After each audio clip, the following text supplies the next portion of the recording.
बहुत समय पहले की बात है, जब पृथ्वी पर अधर्म और अहंकार का अंधकार छाया हुआ था। ऋषियों का अपमान हो रहा था, मंदिर तोड़े जा रहे थे और लोगों से भगवान का नाम लेने का अधिकार भी छीन लिया गया था। इस अंधकार की वजह था हिरण्यकश्यपु। वो एक राक्षस था, लेकिन उसने घोर तप किया था और उसे ऐसा वरदान मिला था कि ना कोई इंसान ना कोई देवता उसे मार सकता था।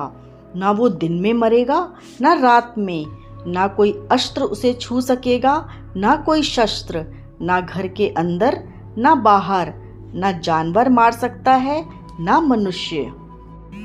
ये वरदान उसे अमर बना चुका था, ऐसा उसका भ्रम था। अब वो खुद को ईश्वर मान बैठा था। उसने घोषणा कर दी थी, संसार में अब कोई विष्णु नहीं, अब मेरी पूजा होगी। जो मेरा नाम नहीं लेगा वो जीवित नहीं बचेगा। लोग डर गए, ऋषि चुप हो गए, मंदिर सुनसान हो गए। पर एक छोटा सा बालक, उसी का पुत्र प्रहलाद, अपने पिता की इस घोषणा से वो बिल्कुल भी नहीं डरा। वो हर दिन भगवान विष्णु का नाम जपता, ओम नमो नारायणा, ओम नमो भगवते वासुदेवाय। जब हिरण्यकश्यपु ने देखा कि उसका अपना पुत्र ही उसकी बात नहीं मानता, तो उसका क्रोध 7वें आसमान पर पहुंच गया। उसने प्रहलाद को मारने के बहुत प्रयास किए, उसे जहर दिया, हाथियों के सामने डाला, पहाड़ से गिराया और आग में बिठाया गया। पर हर बार एक अदृश्य शक्ति ने उसे बचा लिया। प्रहलाद बस एक बात कहता, मेरे भगवान हर जगह हैं, वो मुझे देख रहे हैं। एक दिन हिरण्यकश्यपु ने बहुत गुस्से में पूछा, तेरा भगवान है कहाँ? क्या वो इस खंबे में भी है?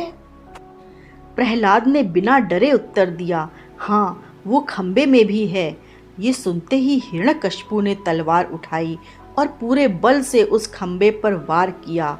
और तभी एक तेज गर्जना हुई, जैसे आकाश फट पड़ा हो, जैसे ब्रह्मांड कांप उठा हो। खंभा टूटा और उसमें से प्रकट हुआ एक भयानक दिव्य रूप। ना वो पूरी तरह मानव था ना पूरी तरह पशु, वो थे महाअवतार नरसिंह। सिंह जैसा सिर, जलते नेत्र, विद्युत समान तेज।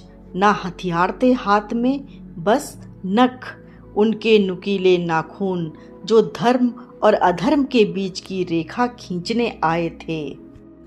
हिरण्यकश्यपु ने उन पर वार किया, पर नरसिंह अविचल रहे। उन्हें ना घर के अंदर मारा गया ना बाहर, बल्कि महल की चौखट पर। ना दिन था ना रात, बल्कि संध्या काल। ना अस्त्र था ना शस्त्र था, सिर्फ नख। और फिर नरसिंह ने हिरण्यकश्यपु को गोद में उठाया और उसे अपने नखों से चीर दिया। आकाश में देवताओं की जयकार गूंजने लगी, नरसिंह भगवान की जय, प्रहलाद की जय। अब नरसिंह का रूप भयंकर था और उनका क्रोध शांत नहीं हो रहा था। तब छोटा सा प्रहलाद उनके सामने आया और उनके चरणों में गिरकर बोला, प्रभु शांत हो जाइए, आप ही मेरे रक्षक हैं। नरसिंह ने प्रहलाद को गोद में उठाया। उनकी आंखों में भक्ति देखकर उनका क्रोध भी पिघल गया। नरसिंह ने वरदान दिया, प्रहलाद तू सच्चा भक्त है, धर्म की रक्षा के लिए मैं हर युग में जन्म लूंगा। जब जब अधर्म बढ़ेगा तब तब मैं किसी ना किसी रूप में प्रकट होऊंगा।